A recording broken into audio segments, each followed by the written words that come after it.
As you went back and sort of throw by throw for 29 for 32, did you still see things on there that could have done better?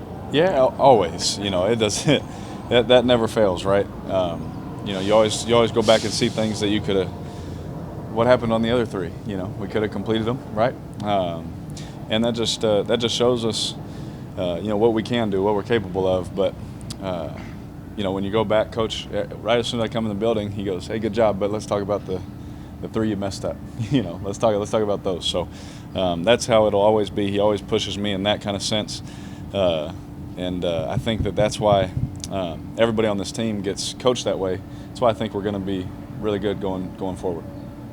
Derek, on Sunday you said that you guys have the right recipe for success. What do Yep. you think perhaps is that secret sauce maybe that's missing to get on? Just finishing the games. I think that we've done really a lot of good things. We've been able to get first downs, move the ball, keep the clock running, scoring points. Obviously, I think we could score more touchdowns rather than field goals. Obviously, that would help. And to be honest, I think honestly just us as a team learning how to close it out. Obviously we had the lead, I think, the whole game against Denver except the last 8 seconds. And, I think as an offense we could have done a better job for our defense by taking time or picking up first down to end the game. And, I think the defense, they feel bad as well, but it's a team thing. We could have helped them out a lot better. You guys come out on opening drive and scored both weeks so far. Is there something the way John scripts plays that helps lead to that, or just? Well, obviously it helps. Yeah, absolutely. The way that his mind works and the way he installs things, and likes to get things run, and it also helps for later on in the game. Also, he does a good job of getting things out there that are efficient plays, help us move the ball and have a chance to be big plays like the one was it the second play to Jordy. He was able. They busted an assignment and Jordy popped open, and so he does a really good job of scripting things to give us things that we're confident in, things that look well in practice, and so far we've been able to do well on the opening drives. What are you guys learning about, you and John learning about each other? Are you at the point where you're anticipating the play calls he's making? Yeah. How does that process go? Yeah, absolutely. I think that's something that it has been really cool to see unfold over the last couple of weeks. Is the first week was like, I think he's going to go with this, or I think he might do this, but usually with a coordinator, third down what they want to call. With him, it's really first, second, and third down. I know what he wants to do. I'm thinking the same way he is, and that has a lot to do with the way that he trains the quarterback, right? He wants us to think the same way that he does, and if he calls a play, I know why he's calling it. If they give us another look, I know what play he wants me to get to, and he doesn't even have to say it, those kind of things. So, so far we're building that, and it's going to take time to continue to build that, but it's kind of cool to be able to already be thinking what he's thinking before it even comes out. John wants so much, wants efficiency. Yes. And complete passes and down and distance and chains. Yep. Is that something that is always your first priority, or do you think as you grow in this system you take more shots, or are you taking as many shots as you need to take? Well, I think we ended up with about 8 play actions on the day against Denver, and that's a lot with the kind of rush that they have. You play action, you're holding the ball a long time, the rush is coming, and so trust me, I know that from experience, right? And so to stay on schedule, you hear coaches say that all the time. Well, you do have shot plays that sometimes you have to check them down. You get 6 yards. Well, 3rd and 4 is a lot better than 3rd and 10 for a missed shot, right?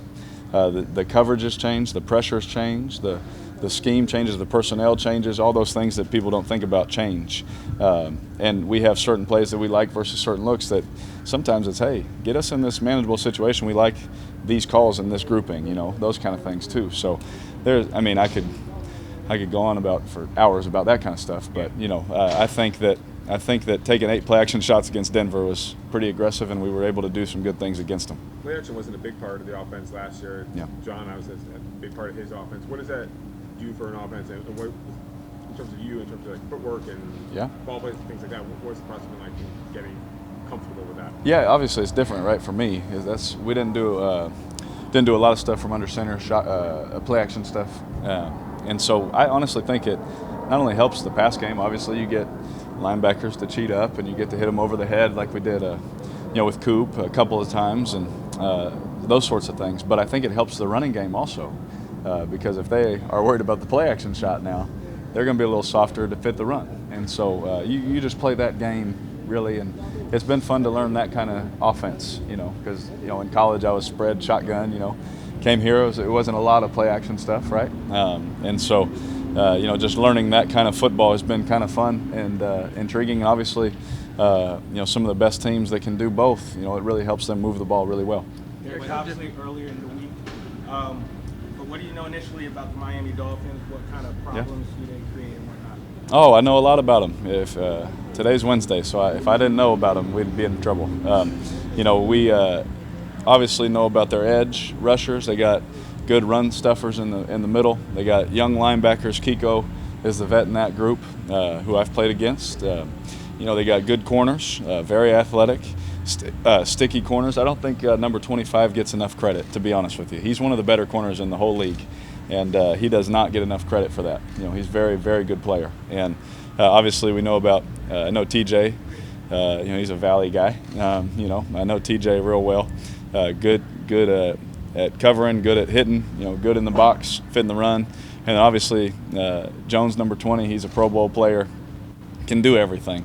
Played against him before, and I think he's a real special talent. So I know quite a bit about him. They got a young guy that plays nickel for him, and they got a good couple of guys that come off the bench that have played good football in the NFL also. They got some guys that I've actually played against a little bit, and have notes on those guys. So they got a good personnel, and their scheme is difficult. They bring a lot of different looks, a lot of different things. Different pressures, different coverages. They try and make things look some way and play something else out of them. And that's kind of been fun for me because this coordinator kind of thinks the way that I do. Sometimes, sometimes I'll be watching and say, man, they can show that look and play this coverage, and he's the kind of guy that actually does it. We'll show this look and play something else. So it's a great challenge. He's very smart. So with all that talent in his brain, they're a really good defense. Derek, how different now is Amari as a receiver and as a person, I guess, than he was as a rookie? Oh man, obviously he talks more. He definitely talks more. Our communication during the game, I said this to a couple guys actually. I think our communication during that game was the best it's been since I've been here. Just adjustments, things that we thought were coming up. Not even on the sideline, but in the huddle as well. Just our quick communications that we usually need to have to win games, and so. I feel like all of those kind of things are growing, and I think that is probably the biggest difference. We know he's talented, but I think that those kind of things are the biggest difference that I noticed in just this first two games. That's kind of like you guys are on the same page and you're thinking the same way, or that he's more vocal in telling you, hey, I see this, or I think I can do this? I mean, anything. Yeah, I tell him. Coop knows he can say anything to me. Right. You're not gonna hurt my feelings, man. Hey man, I beat him on this route, just so you know. So next time we get to it, same look. Well, I know that he won. Okay.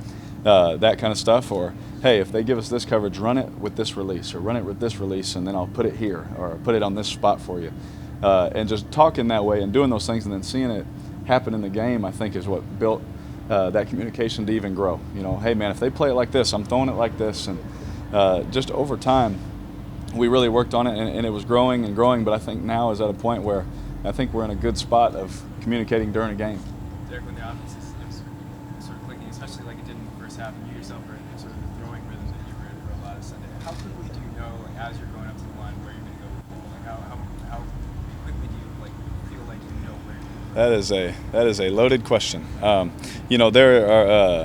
There's a lot of times that you get certain fronts or coverages, and hey, that's where the ball should go.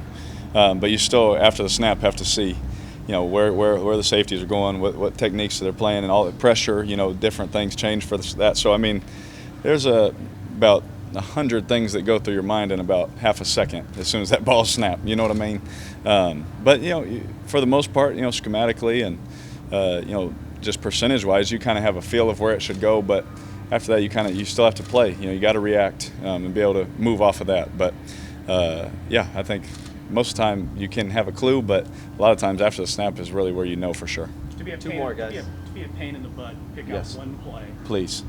If 3rd and 8, you guys got the ball, you throw short of the stakes, Martavis, they catch it, you wind up punting the ball. Yep. I think everybody, the announcers, people sitting on their couches are going, why did they throw short of the stakes? what did you see, and was that the right call that they just made a play on? Yeah. Or do you look at that and say, man, I should have done something? Well, we were hot, so if I were to hold on to the ball, I would have fumbled it. Okay. and got hit, and then the ball would have been a touchdown, and then you would ask me some different questions afterwards. So I'd much rather throw it the way that we planned it and do it that way. But we were hot on the play. Obviously, when you call certain plays, there are certain things the defense can do to make you hot, and there's it's just dang, they got us on that one, but we have answers for those things. And then it takes one because again, if you go back and see it, there's been times if that's a broken tackle, the game's over. So it's risky on their part. Percentage-wise, probably not high on their percentage chart, right, to call, but they did, and we have an answer, and then we executed it. And that's one broken tackle with our big old, ex-receiver from the game being over. So. Plus, if you punt it deep down and they hold them, nobody matches. 100%. How good did it feel then, Derek? It seemed like it was quintessential you to just sit back, throw a fastball to Seth for that touchdown. Like you just feel comfortable, you just sat in the pocket, stepped into the throw. How good did that just feel? Well, yeah, I mean, especially in that kind of protection, it's a short edge, so the ball's got to get out. And so, it was just it was awesome, man, to see Seth run the route exactly how it should be run and all those things. But I think that we've done that a lot of times, but I'm glad you asked about that one.